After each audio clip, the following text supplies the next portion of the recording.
ఈ రోజే డౌన్లోడ్ చేయండి. మీ ఫేవరెట్ షోస్ చూడండి. దేవుడా, నా భర్తని బతికించు. ఆయనకి ఏమీ కాకూడదు.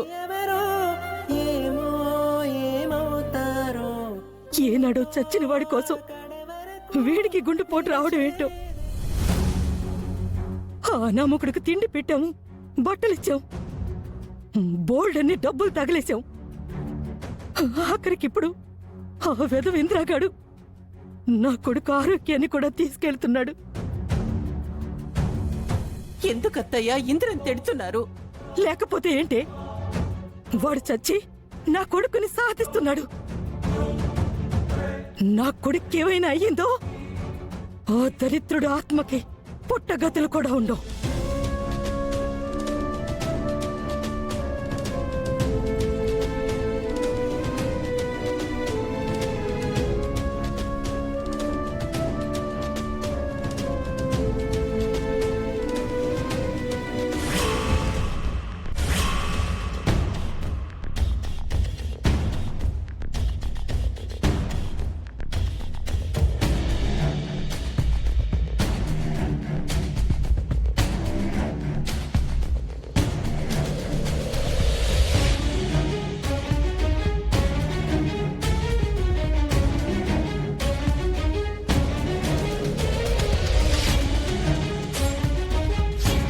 Doctor reports.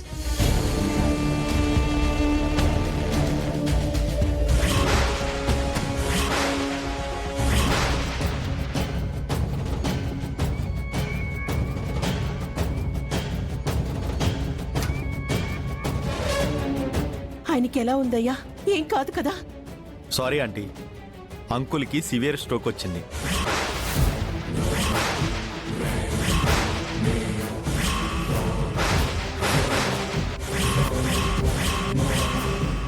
పైగా అంకుల్కి ఫుడ్ పాయిజన్ అయినట్టుంది. అంకుల్ బ్లడ్లో పాయిజన్ కలిసిపోయింది.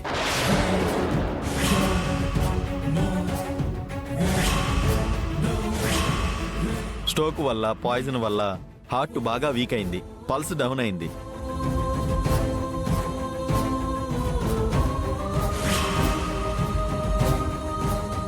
ఇక అంకుల్ని కాపాడడం మా చేతుల్లో లేదంటే ఆ దేవుడే కాపాడాలి.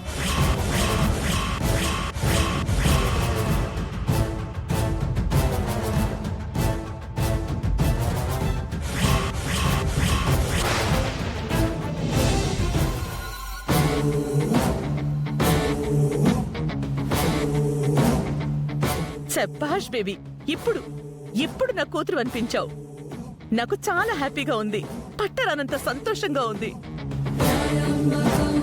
మనల్ని 2 సార్లు అవమానించి ఏడిపించిన ఆ ఫ్యామిలీకి కుక్క కాటుకి చెప్పు దెబ్బలా స్ట్రాంగ్ కోటింగ్ ఇచ్చావు. ఆ ఫ్యామిలీ తలదించుకోవడమే కాదు, నేల కొరిగిపోయింది. నా ఈగో సాటిస్ఫై అయింది. యామిని, ఆల్రెడీ ఇంద్ర లేడన్న మాటకే వాళ్ళు సగం చచ్చిపోయారు.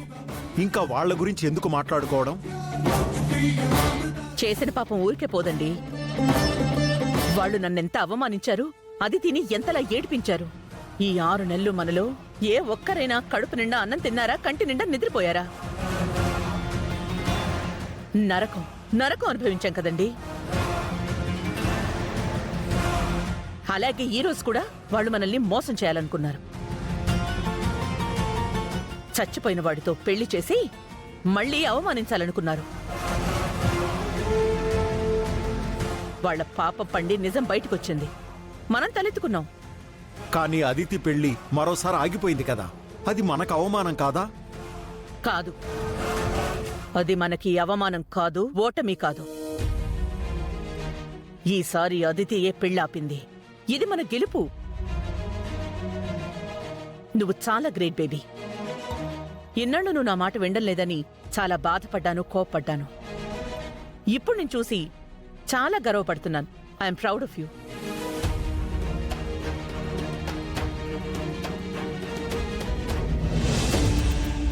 కళ్ళు మూసుకుని నీ గుండెల మీద చేయి వేసుకుని నీకెవరు కనిపిస్తున్నారో చూడు. ఎవరు వినిపిస్తున్నారో విను గౌతమ్.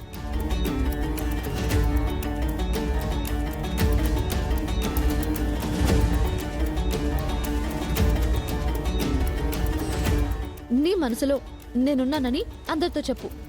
ఇప్పుడే ఈ పెళ్లి నాపేస్తాను. నేను అలా చెప్పలేను. గౌతమ్ నన్ను ప్రేమిస్తున్నాను అని చెప్పలేదు, ప్రేమించలేదు అని చెప్పలేదు. ఇంతకీ గౌతమ్ మనసులో నేనున్నట్టా లేనట్టు?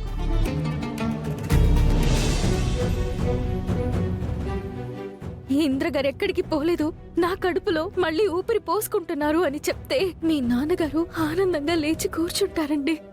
నేను ఇప్పుడే వెళ్ళి వాళ్ళతో ఈ విషయం చెప్తాను.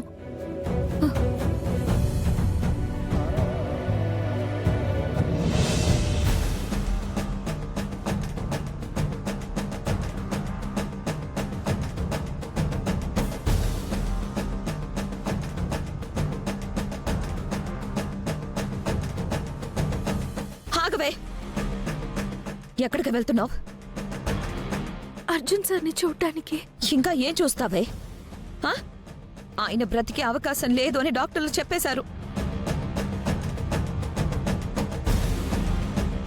కొన్ని ప్రాణంతో ఉన్న ఆయన చంపడానికి వచ్చావా?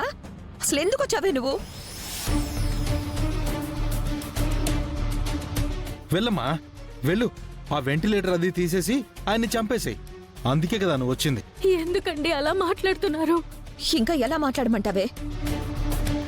ఈరోజు మా నాన్న ఈ స్థితిలో ఉండడానికి కారణం నువ్వు.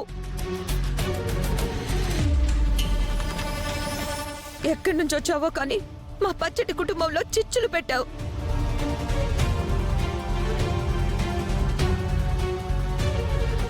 మా తమ్ముడు నీ మాయలో పడి నువ్వు ఆడమన్నట్టల్లా ఆడుతున్నాడు.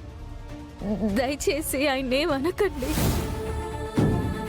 ఎందుకు అనకూడదు?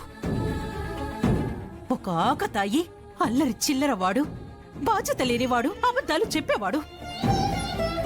ఒక ఆడపిల్లను ప్రేమించి పెళ్లి చేసుకుంటానని నమ్మించి మోసం చేసినవాడు.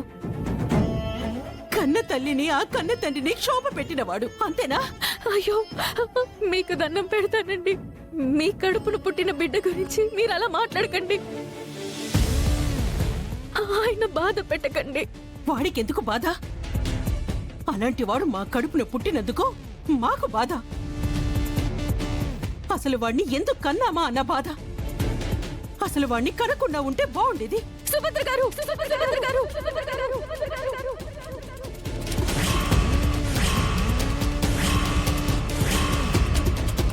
దయచేసి ఆపండి.